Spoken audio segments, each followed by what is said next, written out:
The beef chips are done. I cooked them overnight for about 12 hours.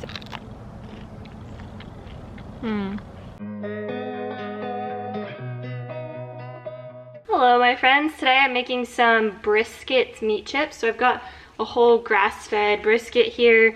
I've already started slicing it, and while I was slicing it I was like, I should make a video about this and show you guys how we are making our meat chips. Basically, I'm just slicing this up really thin so that we can put it in the dehydrator and salt it. It's partially frozen, so I put this in the fridge for a couple of days, and it's so thick and big that it only defrosted a little bit, so that makes cutting it easier. I've got the meat slicer you can see right there in the background, and I'm just using that to slice up the brisket as thin as possible. Honestly, our meat cutter is not like the best. I don't know that I would recommend it, but I will link everything I use down below. And this brisket is from Oak Pastures. It's called a Packer brisket, so it has a lot more fat on it than their briskets that are already trimmed up, and that makes for even more delicious beef chips. It's starting to drip on me, so I'm gonna head back and finish cutting this up, but I'll take you guys along with me and show you how we make the beef chips. They're super easy to make and very delicious. Slicing your meat is going to be the most time-consuming part of making your jerky, so if you can get a butcher to do this for you, then you'll save a lot of time and effort. Some stores like Costco sell really thinly sliced beef, like New York strip. You can use this recipe for pretty much any cut of beef. I really like the brisket though because of the fat content, and I wanted to use a higher quality grass-fed beef for this jerky, so I decided to slice this at home, but you can definitely look at the grocery store too. Okay, I've sliced up the whole brisket. We've got some really nice big pieces of meat for the beef chips, and they're really thin like this. If I had a nicer meat slicer, I think it would have been a lot easier. This is the leftover end bit part, and it was just getting too hard to slice, so I think I'm just going to chop this up and make that into stew meat. This is going to make a lot of jerky. It's 8 pounds of grass-fed brisket. Now you'll just lay your thinly sliced meats onto your dehydrator trays.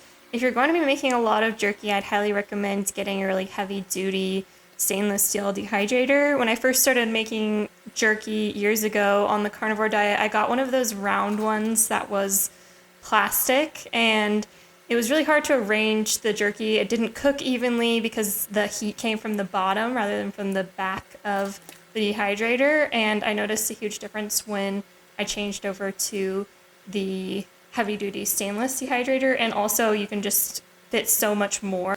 I used to use Redmond fine salts when making jerky, and I switched over to using their powdered salt, and it's actually made a pretty big difference. As you can see, when I'm sprinkling it on the meat, it really soaks it in, and that I find really enhances the flavor of the jerky. I like to salt heavily, but of course just salt to taste. Now all you have to do is put your beef into your dehydrator. I set it at 150 degrees Fahrenheit for about 12 hours, and then this is what it looks like when it's done. You can taste test it along the way to make sure you get it to your desired level of crispness. I really like it when it gets to the point where it kind of breaks in half, almost like a potato chip with a really nice crisp, but I kind of taste test it all day long as it's cooking. And I have to say, it tastes amazing when it's hot. Here's a piece of the meat chip. I'll just break it in half like that. Also, there's an update on my chickens. They're getting big. So the beef chips are done. I cooked them overnight for about 12 hours at 150, and they are absolutely delicious. The fat gives it such a nice flavor. Definitely better than the Costco steak chips, and it's actually cheaper with better quality meat, so I will be doing this more in the future. It's been a couple of weeks since we made the jerky, and we only have 2 pieces left, so I just wanted to finish up this video. I know some of you guys are going to ask how long it lasts. We've kept these in a bag at room temperature for over a month, and they've been fine. If you want them to last longer, you can keep them in the fridge, and then in the freezer they should last for like a really, really long time. But honestly, I mean, the chances of them lasting long enough to where they could potentially go off is very slim because they taste really good. And they go quickly in our house. Jake and I both really like these. We did a day trip the other day and I mostly ate this for my meals. Very easy, simple, and good protein. Anyways, we love making these beef chips for travel and for snacks during the day when we don't have a whole lot of time to prepare things. They're so easy to make, especially if you can get them sliced somehow. If you have a butcher or a friend or somebody who will slice the meat for you into really thin strips, then that will make it so easy. All you'll have to do is just put them out on the tray and put the Redmond powder salt.